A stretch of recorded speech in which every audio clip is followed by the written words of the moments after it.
Good evening, everybody. It's Dave again. We're doing a YouTube video. I've been watching a lot of people doing the painting videos, rattle can painting, and I do a lot of rattle can painting. I mean, 7 or 8 times a week, I'm painting something. And there's some people out there that really know what they're doing, and I take their advice and I listen to them and really enjoy watching them. And I thought, well, maybe I better put my 2 cents in, and maybe some of the friends I got on here can pick up something off of this. So what we're going to do this evening, well, first of all, let's take a look. A little panel that I've put together. Now, this is going to be a piece of artwork. I'm going to put lettering on it after we're done and frame it.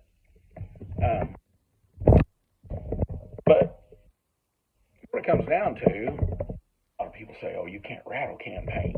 Rattle cans are cheap. Runs, it drips, it won't cover right, it'll orange peel, it'll fade. Fact is, these are all very valid excuses and reasons, and things like that do happen. But with modern technology, I've learned over the years, it's not the paint, it's not the can, it's operator error.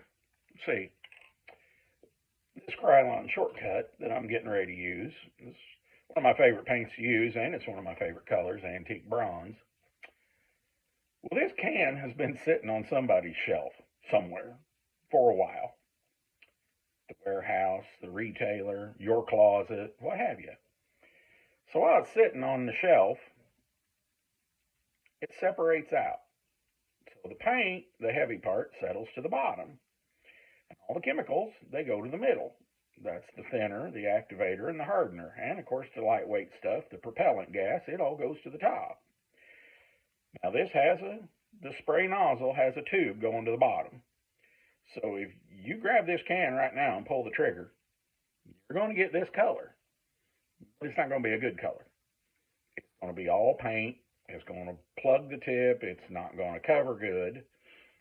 All right, well, it's a rattle can. We need to shake it. And it says on here, shake it for a minute. No. Shaking this thing for a minute is not even close to going to get this paint mixed the way it needs to be. So, I give you the Mix Quick. Now, this is a Mix Quick. I bought it off Amazon. It goes onto your Sawzall. 3,000 strokes a minute. And we're going to put the can in, and we're going to pull this trigger for a minute. There's a better product. A guy named, his YouTube channel is AC Designs Garage. Now, you ought to go check this guy out. He knows his business. He has a better product called the Shakemaster 4000 that he sells on a website, AC Designs. But I have the Mix Quick. I bought the Mix Quick. So what I like to do, put the cap, put it in cap first.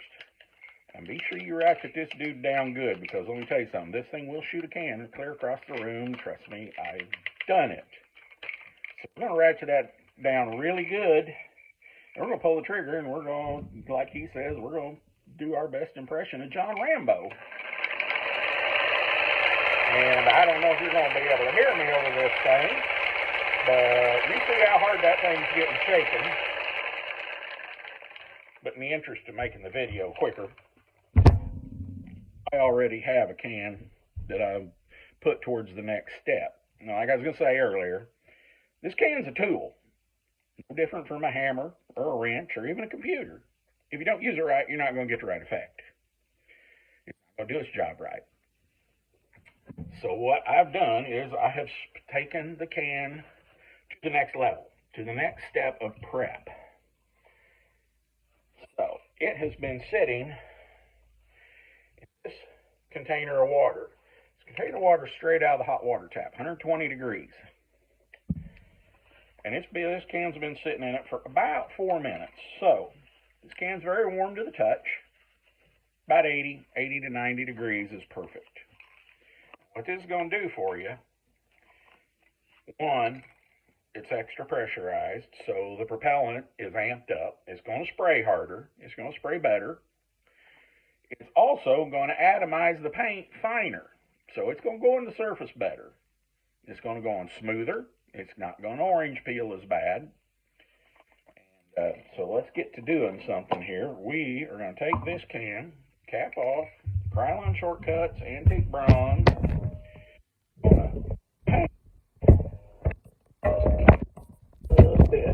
We're going to paint. Now you're going to notice a big difference in the way it's sprayed. Oh, by the way, this is my interior paint booth, and I'm going to kick the fans on that sucks the overspray and the fumes out, so you probably won't be able to hear me for a second. The fans come up.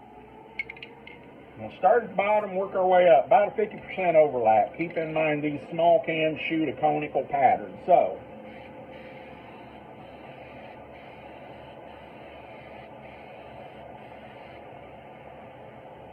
should have weighted that down a little bit more. I'm a little bit close. You can see I'm shooting a little bit hard right there. So let's get a tack coat put on there. Now your best bet is to wait about 15 minutes and put your next coat on. Now I just put on a light tack coat. Normally we'll spray on what we call a medium wet, which is just about what you're seeing right there.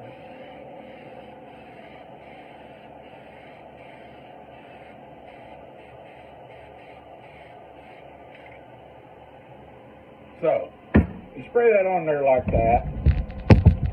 Normally, best bet is to wait about 15 minutes. Put your next coat on there. What that does, since the paint's warmer, the can's warmer, the paint's going on finer, but it's also giving you've heard of a baked on finish. The paint is a lot warmer, and that's going to cause it to gas out quicker.